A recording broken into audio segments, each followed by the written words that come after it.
사람들을 보면 참 처음은 좋지만 끝이 좋지 않는 사람들이 참 많습니다. 좋은 가문에서, 좋은 부모 밑에서, 좋은 환경 속에서 시작했는데 끝이 점점 더 좋지 않는 그런 사람들이 있습니다. 그런가 하면 처음도 좋지만 끝도 좋지 않는 그런 사람도 있습니다. 가라지로 시작했다가 끝까지 가라지로 인생을 마치는 사람도 있습니다. 그런가 하면 처음은 좋지 않지만 끝이 점점 더 좋은 사람, 또 처음도 좋고 끝이 좋은 사람이 있습니다. 중요한 것은 우리의 시작은 우리 마음대로, 우리 생각대로 되는 것이 되지 않습니다.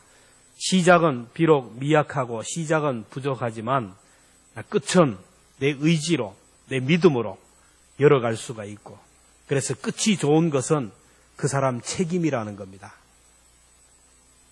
처음은 별로지만 끝이 좋았던 사람들 중에 우리 다윗이라는 사람, 목동으로 양을 치는 목동이었지만 끝이 점점 더 아름다워지고 이스라엘 왕이 되고 이스라엘 민족이 가장 존경하는 성군의 자리에 올라갔던 사람입니다.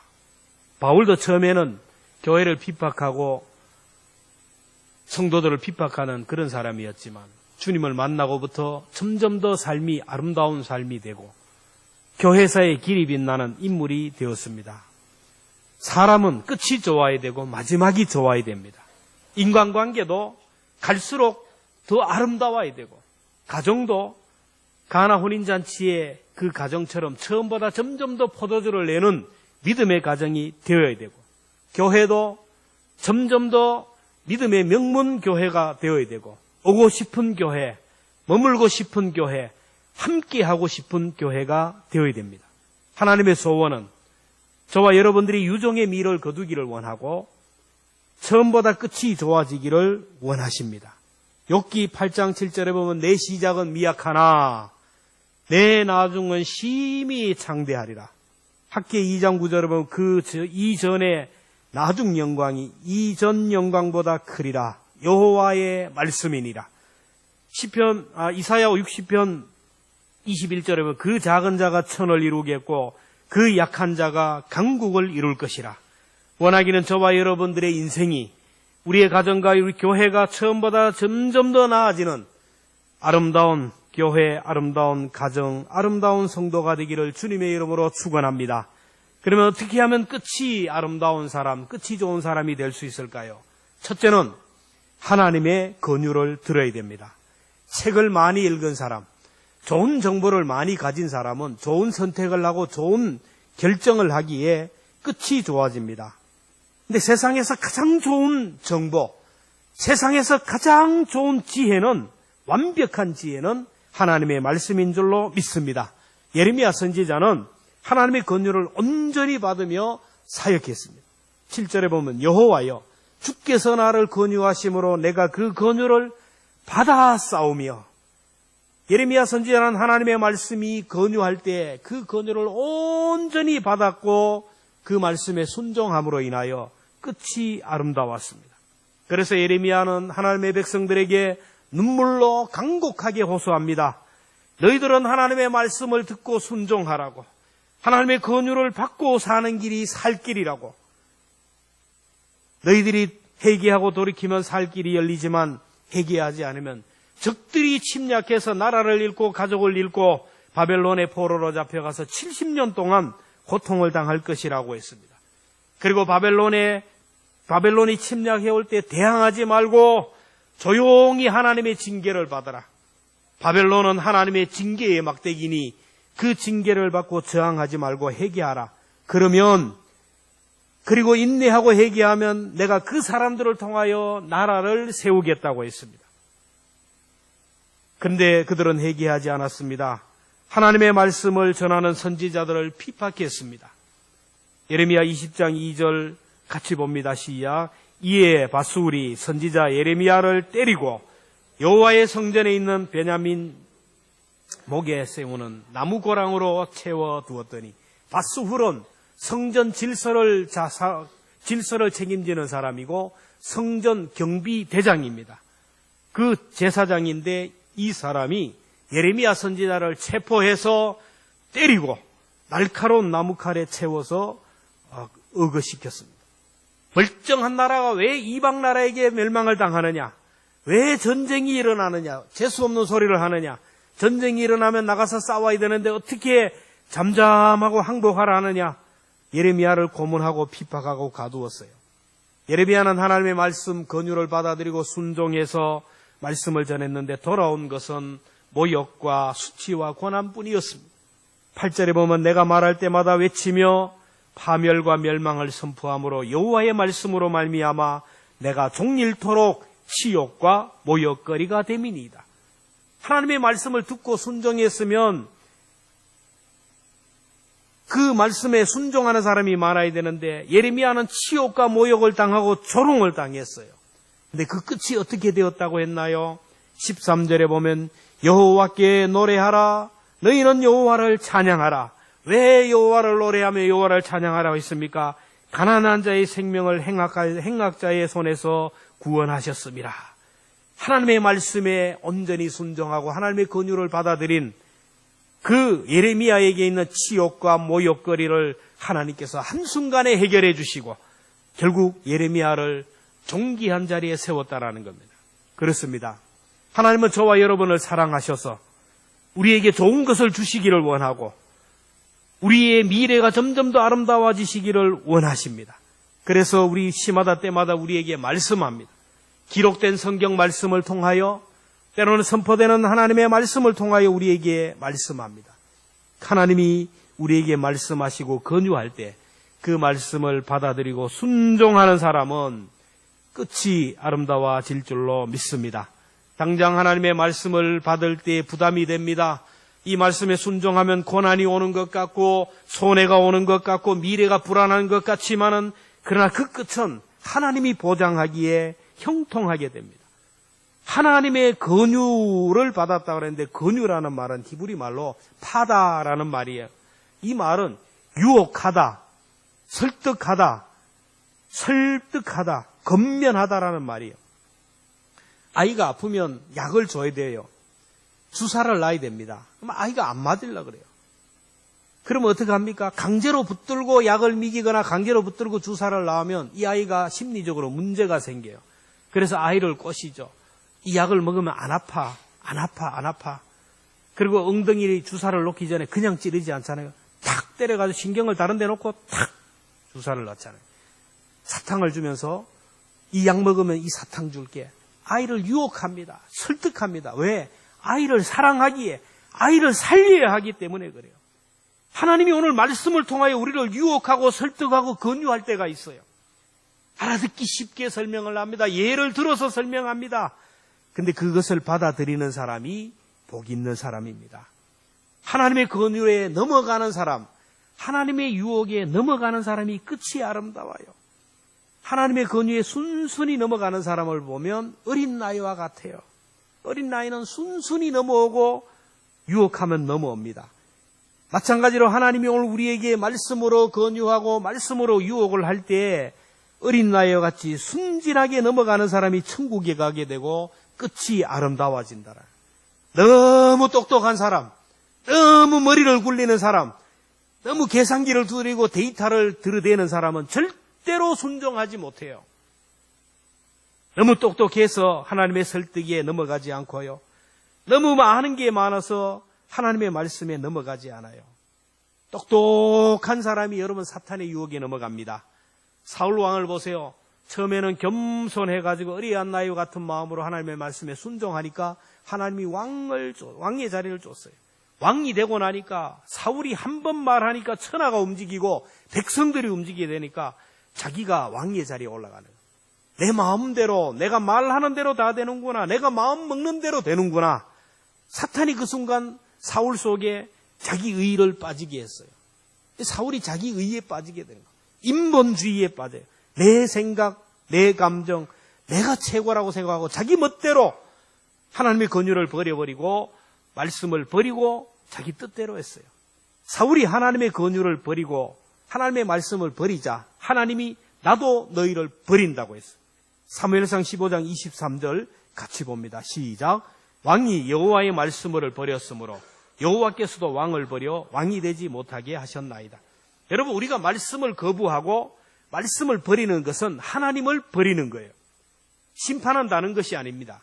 오늘 여기에서 말씀을 너무 가볍게 생각하는 것이고, 말씀이 내 가슴에 와닿지 않는 것이고, 말씀이 들려지지 않는 것 자체가 심판이에요. 심판은 내가 죽고 나서 당하는 게 아닙니다.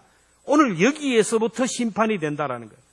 말씀을 읽을 때, 말씀을 들을 때 나와 상관없는 말씀이라고 생각하고, 말씀이 내 가슴에 와닿지 않고 말씀이 들려지지 않는 사람은 이미 하나님의 심판이 되었다라는 것을 생각하며 회개해야 됩니다. 성경에 보면 들을 귀 있는 자는 들을지어다. 들을 귀 있는 자가 복이 있다고 했어요. 사무엘상 15장 22절에 보면 순종이 제사보다 낫고 듣는 것이 수양의 기름보다 나으니.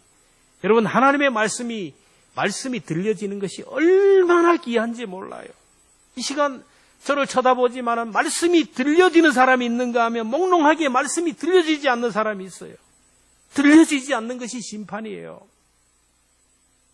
사람들은 말합니다. 나는 시간이 없어서 성경을 못 읽는다.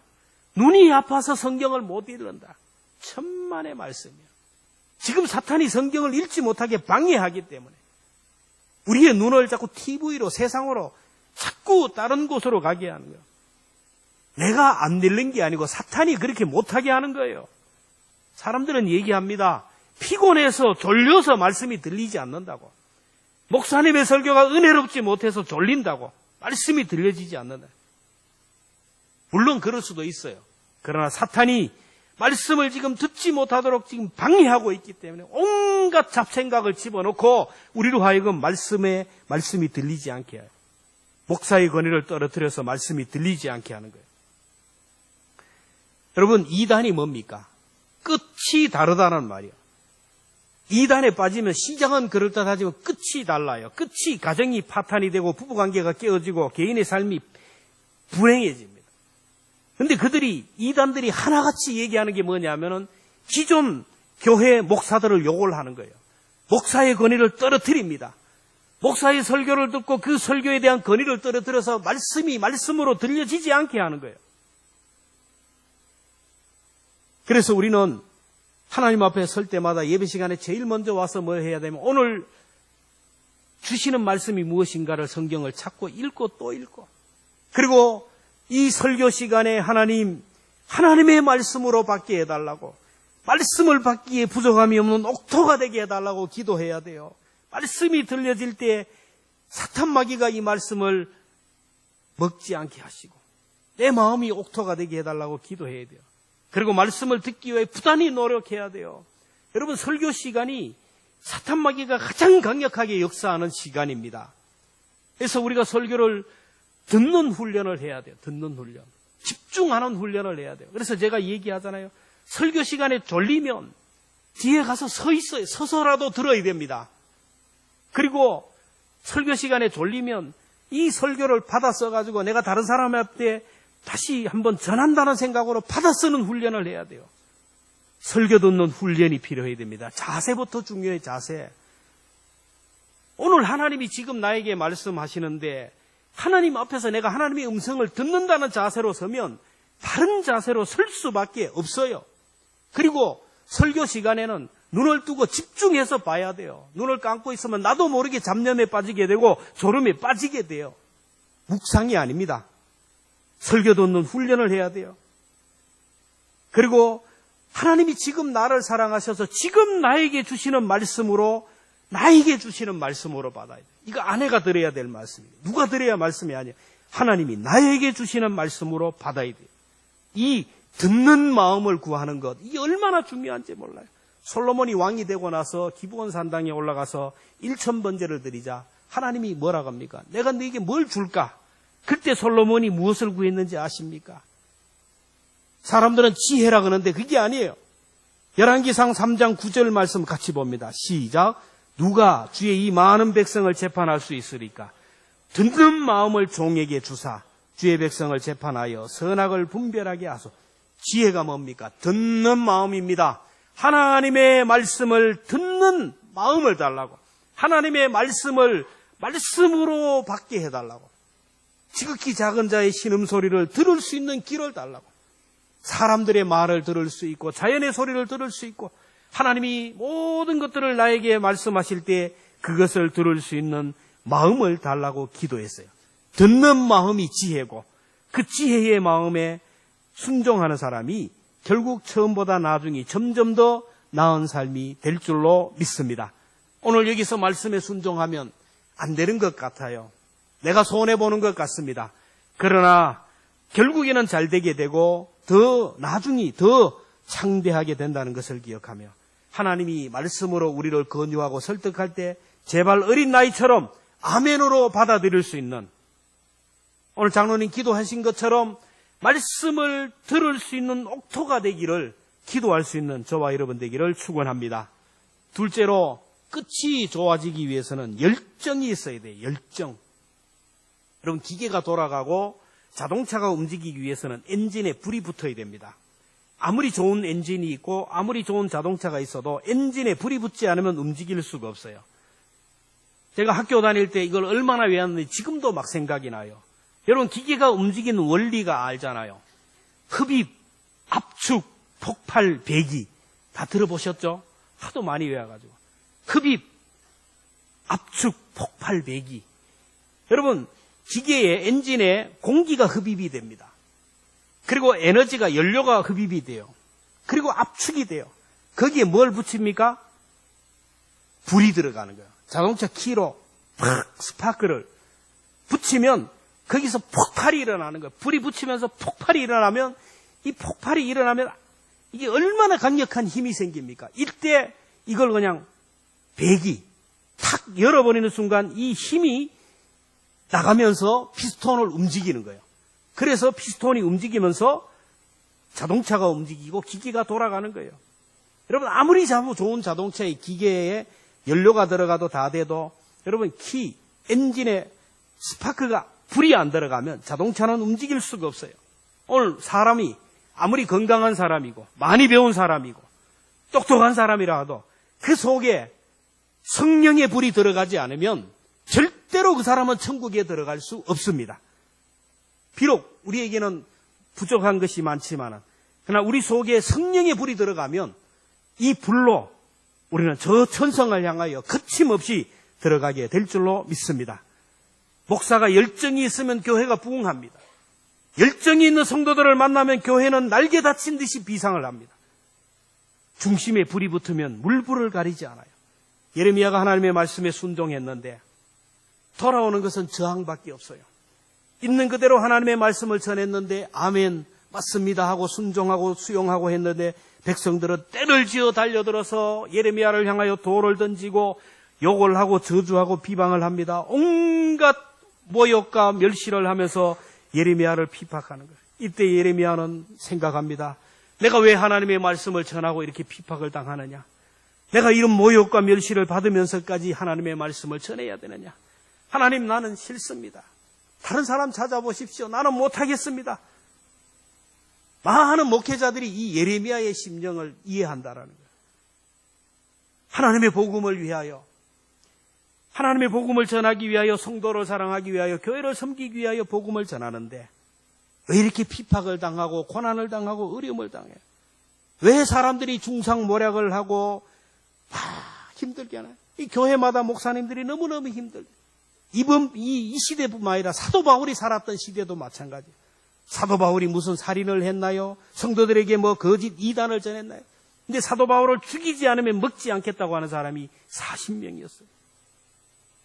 그럼에도 불구하고 다시 일어난 이유가 오늘 본문에 나옵니다. 사도 바울은 지치고 피곤해서 모든 것을 포기하고 번아웃 될 때 그가 고백합니다. 9절입니다. 같이 봅니다. 시작. 내가 다시는 여호와를 선포하지 아니하며 그의 이름으로 말하지 아니하리라 하면 나의 마음이 불붙는 것 같아서 골수에 사무치니 답답하여 견딜 수 없나이다. 하나님의 말씀을 전하지 않겠다고 포기했는데 이 마음에 불이 붙었어요. 답답하여 견딜 수 없다라는 거예요. 여러분 왜 사람이 답답합니까? 답답하다 그러니까 답이 두 개이기 때문에 답답하다라는 거예요.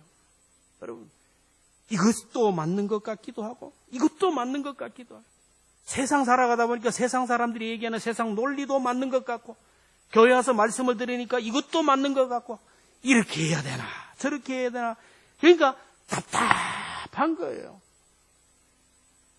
예레미야가 하나님의 말씀을 전하자 백성들이 막 저항을 하는 거예요. 또 하나님의 말씀이 맞아요. 이것도 맞는 것 같고 저것도 맞는 것 같고 답답하여 견딜 수 없어 하나님 앞에 기도하는데 기도하는 순간에 하나님이 말씀의 불을 붙여주셨어요. 하나님의 말씀이 길이라고. 그래서 말씀의 불이 일어나서 내가 이 말씀을 전하지 않으면 견딜 수 없는 골수에 사무쳐 견딜 수 없는 마음으로 다시 그는 좌절의 자리에서 일어나고 절망의 자리에 일어나서 다시 핍박과 멸시와 모욕과 천대가 있는 그곳을 향하여 가서 하나님의 말씀을 전했더니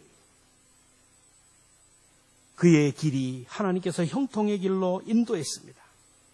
그렇다면 여러분에게는 이러한 열정, 이러한 불이 있습니까? 주일에 예배하러 가지 않으면 내 마음에 불이 붙어서 답답하여 견딜 수 없는 마음이 있습니까? 기도하지 않으면 답답하여 견딜 수 없는 마음이 있습니까? 말씀을 읽지 않으면 답답하여 견딜 수 없는 마음이 있나요? 전도하지 않으면 답답하여 견딜 수 없는 마음이 있나요? 수요 기도회를 하고 목요일날 새벽기도 우리가 하지 않잖아요. 그러니까 목요일날 새벽기도 안 하면 마음이 답답하여 견딜 수 없다 그래요. 여러분 마음이 답답하여 견딜 수 없으면 목요일날 들어와서 기도하세요.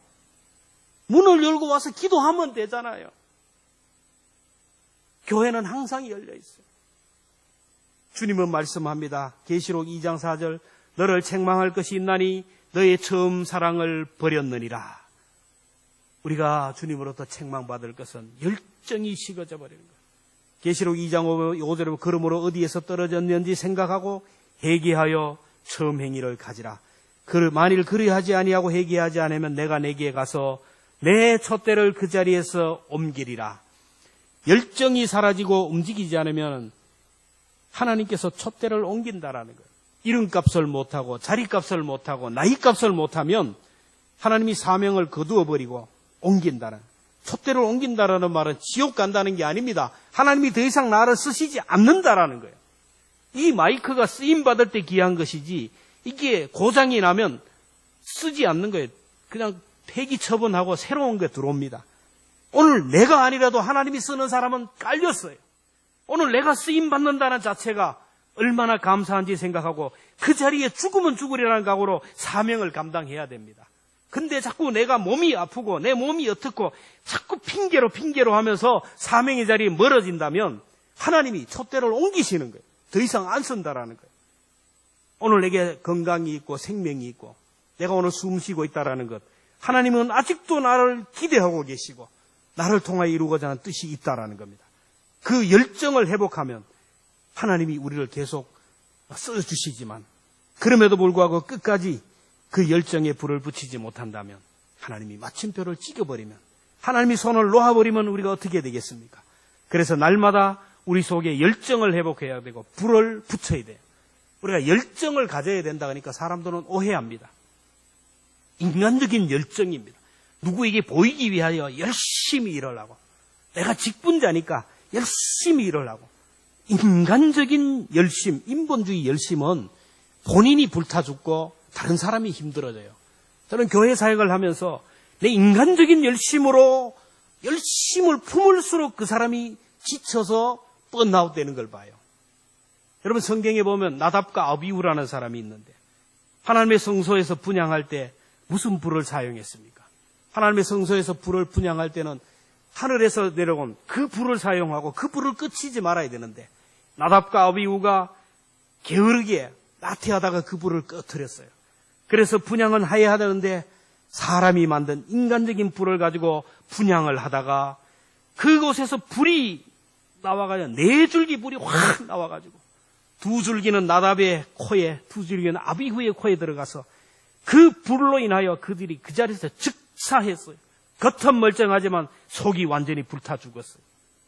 여러분 우리가 교회를 섬길 때, 교회 일을 할 때 내 인간적인 열심을 하면 할수록 내가 불탑니다. 내 인간적인 열정으로 하면 할수록 공동체가 힘을 들어요. 우리가 무슨 불을 해야 말씀의 불로, 말씀의 열정으로 일을 하지 않으면 우리는 끝까지 갈 수가 없어요. 여러분 마음에 말씀의 불을 붙이기를 주의 이름으로 축원합니다. 누가복음 24장에 보면 예수님이 십자가에 못 박혀 돌아가시니까 제자들이 낙심하고 저마다 낙향을 제자들이 고향으로 돌아가요. 주님이 분명히 말씀하셨어요. 인자가 십자가에 못 박혀 죽은 후에 3일 만에 살아날 것이다. 분명히 말씀하셨어요. 그 말씀을 들었으면 예수님이 십자가에 돌아가셨으면 며칠을 기다려야 돼요. 부활하실 날을 기다려야 됩니다. 그런데 그들은 부활하시리라는 주님의 말씀을 잊어버렸어요. 그래서 전부 다 고향으로 살 길을 찾아가는데 예수님이 그들 가운데 동행했지만 그들은 예수님을 알아보지 못했어요. 그래서 예수님이 인자가 죽었다가 3일 만에 부활해야 된다는 것을 너희가 듣지 못했느냐? 그리스도와 모세에 대해서 말씀을 자세히 풀어 설명했어요. 그래서 어느 곳에 가서 제자들에게 떡을 가지고 축사해서 그들에게 주니까 떡을 먹는 순간 그들의 눈이 확 띄었어요. 아, 예수님이네. 아, 예수님이네 하는 순간 예수님은 사라졌어요. 그래서 그들이 말합니다. 누가복음 24장 32절 같이 봅니다. 시작. 그들이 서로 길에서 우리에게 말씀하시고 우리에게 성경을 풀어주실 때에 우리 속에서 마음이 뜨겁지 아니하다. 오늘도 주님은 성경을 우리에게 풀어주셔요. 부활하신 주님은 말씀을 풀어주고 말씀을 가르쳐주고 설명해 줍니다. 이 말씀을 읽고 듣고 공부할 때 내 속에 성령의 불이 붙게 된다는 거예요. 내 속에 말씀의 불이 붙어야 그 불로 천국에 갈 수 있고 약속의 땅에 갈 수가 있어요. 그리고 우리가 기도의 불을 붙여야 됩니다. 기도할 때 잃어버린 열정을 회복해야 돼요. 왜 자꾸 기도하라 하느냐? 쉬지 말고 기도하라는 이유는 뭐냐면 기도의 불이 꺼지면 갈 수가 없기 때문에, 한순간도 전진할 수 없기 때문에, 천국 갈 수 없기 때문에요. 저 높은 곳을 향하여 날마다 나갑니다.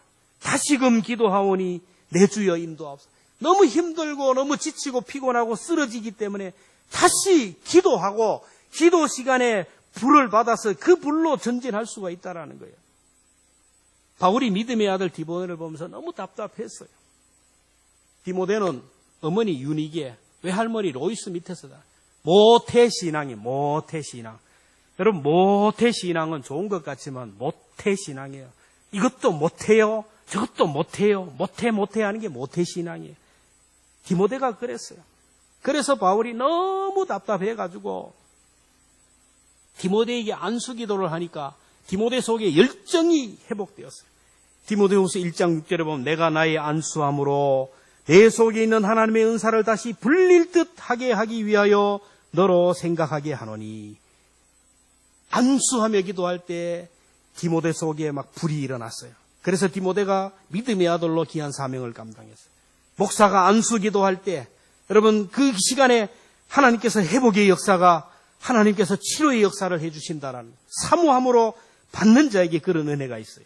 예수님의 제자들이 120명이 마가의 다락방에서 성령 충만을 구할 때 성령이 불같이 임하니까 그 순간 성령의 불이 임하는 순간 그들은 세상이 감당하지 못하는 사람이 되었어요.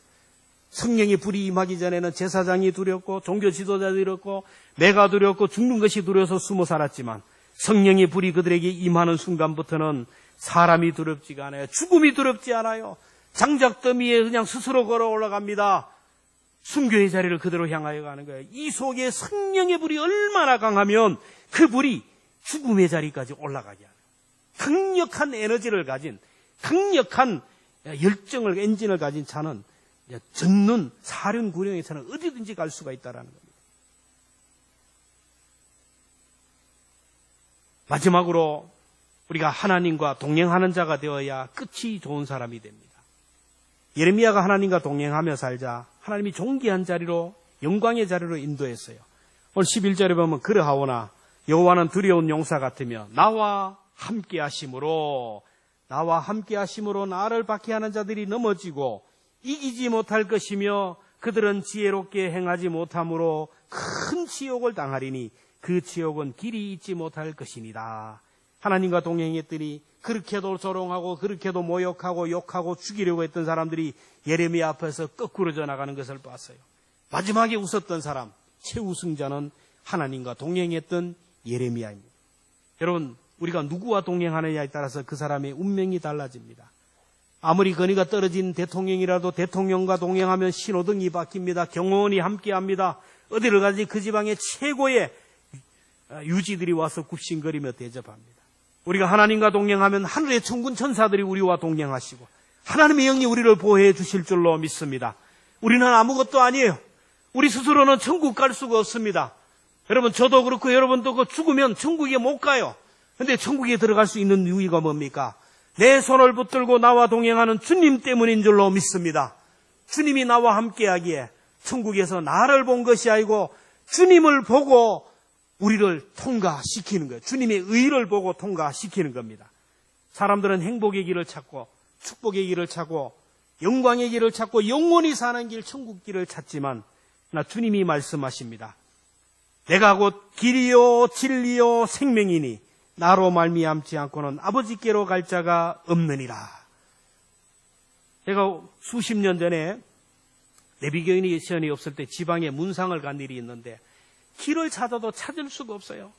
지방에 가니까 조금만 가면 된다는데 조금이 한 30분이에요. 저쪽으로 돌아서 가면 된다는데 또 없어요. 아무리 찾아도 안 돼. 아저씨한테 물어도 안 되고 학생한테 물어도 안 되고. 그래서 건너편에서 이렇게 택시가 막 오더라고요. 그래서 막 크락션을 울리고 막 라이트를 해서 세웠어요. 그래서 어디 좀 가야 된다니까 나를 따라오라. 내가 글로 간다고. 그 택시를 따라가니까 금방 도착해요. 금방 도착. 여러분 어디 가다 길을 잃으면 여러분 사람을 골라서 물어봐요. 할머니들한테 물어봐야 몰라요. 택시 기사에게 물어야 정확하게 압니다. 정확하게. 사람들은 행복의 길을 찾고 축복의 길을 찾고 천국 가는 길을 찾지만 주님이 말씀합니다. 내가 지금 거기 가는 길이라고. 내가 지금 아버지 집에 영원히 사는 천국에 내가 가는 길이라고. 내 손 붙들고 가면 거기에 간다. 주님이 말씀하시는 줄로 믿습니다. 그래서 오늘 우리는 우리 몸과 시간이 오늘 여기에서 교회에 머물러 있어야 되고 진리의 자리에 머물러 있어야 되고 주님과 함께 하는 자리에 있어야 돼요. 그래야 내 생명이 끝나는 날 진짜 내가 부활의 몸을 입고 아버지 집에 서게 된다라는 거예요. 오늘 여기에서 내가 엉뚱한 곳에 앉아 있고 오늘 여기서 내가 엉뚱한 시간을 낭비하고 있고 오늘 여기서 내가 사명의 자리를 벗어나 있는데 내 생명이 끝나는 날 내가 보장된 자리에 갈 수 있습니까? 오늘이라는 것은 내일이라는 것은 오늘의 연장선입니다.